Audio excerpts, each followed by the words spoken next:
Hello friends, welcome to my channel. আজকে আমরা আলোচনা করব গ্যাস্ট্রিক প্রবলেম কিভাবে আমরা সমাধান করব। দীর্ঘ সময় যাবত খাবারের অনিয়ম এবং অতিরিক্ত তৈলাক্ত ভাজা পোড়া খাবারের কারণে অনেকেরই গ্যাস্ট্রিকের সমস্যা দেখা যায়।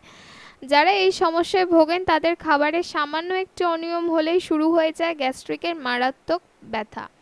অনেক সময় অতিরিক্ত অনিয়মে এই সাধারণ গ্যাস্ট্রিকের সমস্যায় সৃষ্টি করে আলসার। তাই শুরুতেই সতর্ক হওয়া জরুরি। আর জেনে নিন গ্যাস্ট্রিক সমস্যার চটজলদি দারুণ কিছু প্রাকৃতিক সমাধান। সম্পূর্ণ পার্শ্ব প্রতিক্রিয়া বিহীন এই সমাধানগুলো দূর করবে সাধারণ গ্যাস্ট্রিকের সমস্যা। গ্যাস্ট্রিক বা অ্যাসিডিটির সমস্যা আমাদের দেশে খুবই স্বাভাবিক ব্যাপার। অনেককে বছরের প্রায় সময়ই ভুগতে হয় এই সমস্যায়। আধুনিক চিকিৎসা বিজ্ঞানে এর প্রতিকার হিসেবে পাওয়া যায় অনেক নামি দামি ওষুধ, কিন্তু আমাদের হাতের কাছে বিভিন্ন প্রাকৃতিক জিনিস দিয়ে যদি করা যায় এর নিরাময়, তাহলে বাড়তি টাকা খরচ করার কি দরকার। পেটে গ্যাসের সমস্যা নেই এমন মানুষ খুঁজে পাওয়া দুষ্কর। এই সমস্যায় যারা ভোগেন কেবল তারাই বোঝেন এটা কত যন্ত্রণার। মশলাযুক্ত খাবার খেলে তো শুরু হয়ে যায় অস্বস্তিকর গ্যাসের সমস্যা। ফাস্টফুড, ব্যস্ত জীবনযাত্রার যুগে গ্যাস, পেটের অসুখ এখন ঘরোয়া রোগ হয়ে দাঁড়িয়েছে। যে কোনো বাড়িতে গেলেই গ্যাস্ট্রিকের এক পাতা ওষুধ অবশ্যই পাওয়া যায়। তবে কি গাদা গাদা গ্যাসের ওষুধে এই সমস্যা দূর হয়? কিন্তু ঘরোয়া কিছু উপায় আছে যেগুলো প্রয়োগ করলে গ্যাস, বুক জ্বালা থেকে সহজেই বাঁচা যায়। আসুন এরকম কিছু উপাদানের কথা জেনে নিই। প্রথমেই শসা পেট ঠান্ডা রাখতে অনেক বেশি কার্যকরী খাদ্য। এতে রয়েছে ফ্লেভানয়েড ও অ্যান্টি ইনফ্লেমেটরি উপাদান যা পেটে গ্যাসের উদ্রেক কমায়। সেকেন্ড, দই আমাদের হজম শক্তি বৃদ্ধিতে সহায়তা করে। এতে করে দ্রুত খাবার হজম হয়, ফলে পেটে গ্যাস হওয়ার ঝামেলা দূর হয়। থার্ড, পেঁপেতে রয়েছে পাপায়া নামক এনজাইম যা হজম শক্তি বাড়ায়। নিয়মিত পেঁপে খাওয়ার অভ্যেস করলেও গ্যাসের সমস্যা কমে। 4 নম্বর, কলা ও কমলালেবু।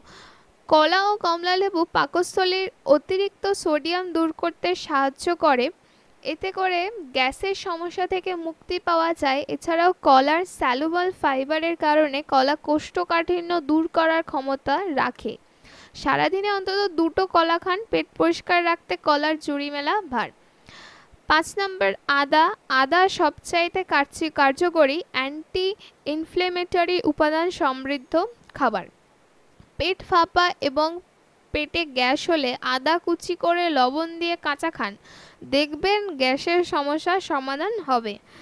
6 নম্বর, ঠান্ডা দুধ পাকস্থলীর গ্যাস্ট্রিক অ্যাসিডকে নিয়ন্ত্রণ করে অ্যাসিডিটি থেকে মুক্ত দেওয়া ঠান্ডা দুধ। 1 গ্লাস ঠান্ডা দুধ খেলে অ্যাসিডিটি দূরে থাকে। 7 নম্বর, দারচিনি হজমের জন্য খুবই ভালো। 1 গ্লাস জলে 8 চামচ দারচিনির গুঁড়ো দিয়ে ফুটিয়ে দিনে 2 থেকে 3 বার খেলে গ্যাস দূরে থাকবে। 8 নম্বর, জিরে পেটের গ্যাস, বমি, পায়খানা, রক্তবিকার প্রভৃতিতে অত্যন্ত ফলপ্রদ। জ্বর হলে 50 গ্রাম জিরে আখের গুড়ের মধ্যে ভালো করে মিশিয়ে 10 গ্রাম করে 5টি বড়ি তৈরি করতে হবে। দিনে 3 বার একটি করে বড়ি খেলে ঘাম দিয়ে জ্বর সেরে যাবে। 9 নম্বর, লবঙ্গ। 2 থেকে 3টি লবঙ্গ মুখে দিয়ে চুষলে একদিকে বুক জ্বালা, বমি বমি ভাব, গ্যাস দূর হয়, সঙ্গে সঙ্গে মুখের দুর্গন্ধ দূর হয়। 10 নম্বর, এলাচ। লবঙ্গের মতো এলাচ গুঁড়ো খেলে অম্বল দূরে থাকে। 11 নম্বর, পুদিনা পাতার জল। 1 কাপ জলে 5টা পুদিনা পাতা দিয়ে ফুটিয়ে খান, পেট ফাঁপা, বমি ভাব দূরে রাখতে এর বিকল্প নেই।